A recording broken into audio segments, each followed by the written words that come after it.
I want to talk about the overcrowded homes of Pacifica families and the unique problem that creates when there's a power struggle.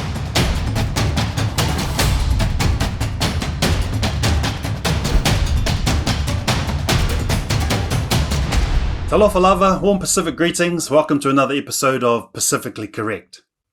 I feel sorry for this young generation that are getting married and having families, because in my day, we were able to escape our parents' influence by just getting married and moving out into a flat or trying to get ourselves a home. And we could do it back then. But unfortunately, the overcrowding thing, it's one of 5 challenges that researchers showed our government back in 2019, that this is specifically what we're struggling with as Pacifica. Let me explain it to you again quickly. One is that we live in, the majority of us live in communities that are deprived of services. Okay. Secondly, is that we have the lowest sort of income or home take-home pay. And thirdly, we have the highest unemployment. This is all Pacifica. Fourthly, we have the lowest home ownership.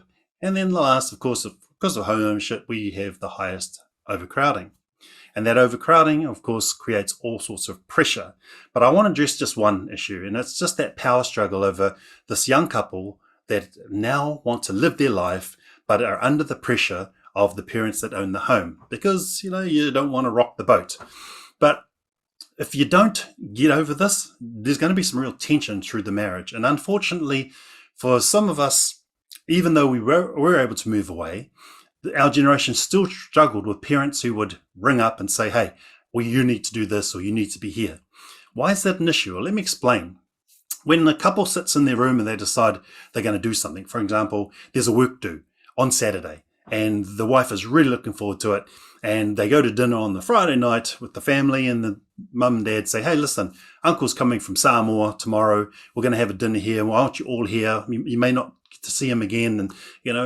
And the wife then looks at the husband, the young wife looks at the husband thinking, okay, we've already got plans, so how's he going to deal with this? And he doesn't say anything, or he tries to say something but gets shot down. He might say, oh, mum, we were going to go to a work do. And the mum might say, well, work will always be there, but your uncle, he's only going to be here for a short time. And he looks back at his wife, and his wife's thinking, go on, say something else, and he doesn't. So then they go to the room and have a bit of an argument over that, eh? Now, if it only happens once, that's fine. But if this is a regular occurrence, then that particular marriage is in trouble. So how do we deal with this? Well, fortunately, the Bible has some instructions for us, and it's found in Genesis chapter 2, verse 24.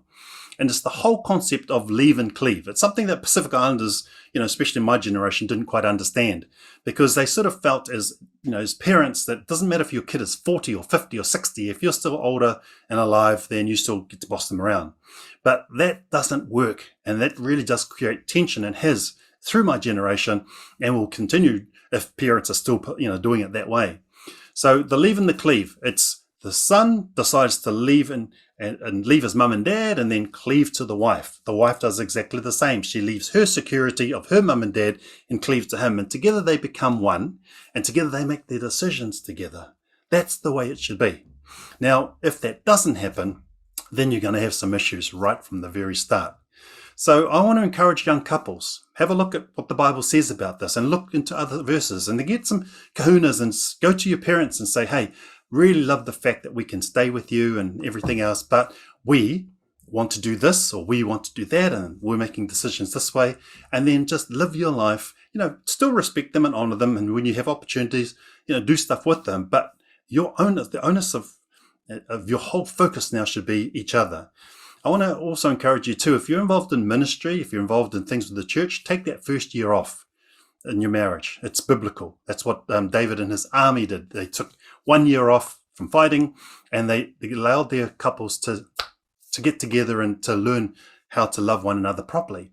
So I want to now address some of the older folk, my age perhaps. And, you thought you had control of your child, and that he got married, but all you did is, it's him and a friend that are coming to live with you.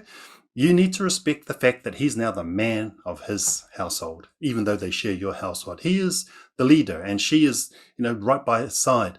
And you got to let go of all the expectations that you had of him when he was your son, because really he is now married to his new wife, and together they're meant to be seeking a new life.